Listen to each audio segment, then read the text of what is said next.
Hi all, ಇದು Friday evening mini blog ಆಗಿರುತ್ತೆ. ಇವತ್ತಿನ ವಿಡಿಯೋದಲ್ಲಿ ನಾನು ಎಣ್ಣೆ ಬದನೆಕಾಯಿ ಸಾರು ಹಾಗೆಯೇ ಒಂದು ಸಲಾಡ್ ರೆಸಿಪಿಯನ್ನು ಮಾಡ್ಕೋತಾ ಇದ್ದೀನಿ. ಸಾಮಾನ್ಯವಾಗಿ ತುಂಬ ಕಡೆ ಎಣ್ಣೆ ಬದನೆಕಾಯಿನ ತುಂಬ ರೀತಿಯಾಗಿ ಮಾಡ್ತಾರೆ. ಸೊ ಈ ರೀತಿಯಾಗಿ ಮಾಡ್ಕೊಳ್ಳೋದ್ರಿಂದ ತುಂಬ ರುಚಿಯಾಗಿರುತ್ತೆ ಅಂತಲೇ ಹೇಳ್ಬೋದು. ಮೊದಲಿಗೆ ಒಂದು ಮಿಕ್ಸಿ ಜಾರನ್ನು ತೊಗೊಂಡು ಕೊತ್ತಂಬರಿ, ಪುದೀನ, ಹಸಿಮೆಣಸಿನ್ಕಾಯಿ, ಒಣಗಿದ ಮೆಣಸಿನ್ಕಾಯಿ, ಕೊಬ್ಬರಿ, ಹುಣಸೆಹಣ್ಣು, ಶುಂಠಿ, ಬೆಳ್ಳುಳ್ಳಿ, ಹಾಗೆಯೇ ಒಂದು ಟೊಮೆಟೊ, ಒಂದು ಈರುಳ್ಳಿ, ಹಾಗೆಯೇ ಹುರಿದು ಇಟ್ಕೊಂಡಿರುವಂತಹ ಕಡಲೆ ಬೀಜವನ್ನು ಹಾಕಿ ಇದನ್ನು ರುಬ್ಕೋತಾ ಇದ್ದೀನಿ.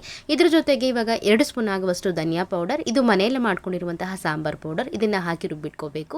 ಇವಾಗ ಬದನೆಕಾಯನ್ನು ಕಟ್ ಮಾಡಿಕೊಂಡು ಇದಕ್ಕೆ ಎಣ್ಣೆ, ಸಾಸಿವೆ, ಕರಿಬೇವು, ಈರುಳ್ಳಿಯನ್ನು ಹಾಕಿ ಫ್ರೈ ಮಾಡಿಕೊಂಡು ಹಾಗೆಯೇ ಬದನೆಕಾಯಿ ಹಾಕಿ ಇದಕ್ಕೆ ಒಂದು ಸ್ವಲ್ಪ ಅರಿಶಿನ, ಹಾಗೆಯೇ ರುಬ್ಬಿಟ್ಕೊಂಡಿರುವಂತಹ ಮಸಾಲ, ರುಚಿಗೆ ತಕ್ಕಷ್ಟು ಉಪ್ಪು, ಇದೆಲ್ಲವನ್ನು ಹಾಕಿ ಎಣ್ಣೆ ಬಿಟ್ಕೊಳ್ಳೋವರೆಗೂ ಇದನ್ನು ನಾವು ಕುದಿಸ್ಕೋಬೇಕಾಗತ್ತೆ. ಹಾಗೆಯೇ ಇದ್ರ ಜೊತೆಗೆ ನಾನು ಕಡಲೆಕಾಳು ಹಾಗೆಯೇ ಹೆಸರುಕಾಳನ್ನು ಬಳಸ್ಕೊಂಡು ಒಂದು ಸಲಾಡನ್ನು ಪ್ರಿಪೇರ್ ಮಾಡ್ತಾ ಇದ್ದೀನಿ. ಸಲಾಡ್ ಅಂತೂ ತುಂಬ ಚೆನ್ನಾಗೇ ಬಂದಿತ್ತು ಅಂತಲೇ ಹೇಳ್ಬೋದು. ಸೊ ಇವತ್ತಿನ ರೆಸಿಪಿ ಇದಾಗಿತ್ತು. ವಿಡಿಯೋ ಇಷ್ಟ ಆದರೆ ಒಂದು ಲೈಕ್ ಮಾಡಿ.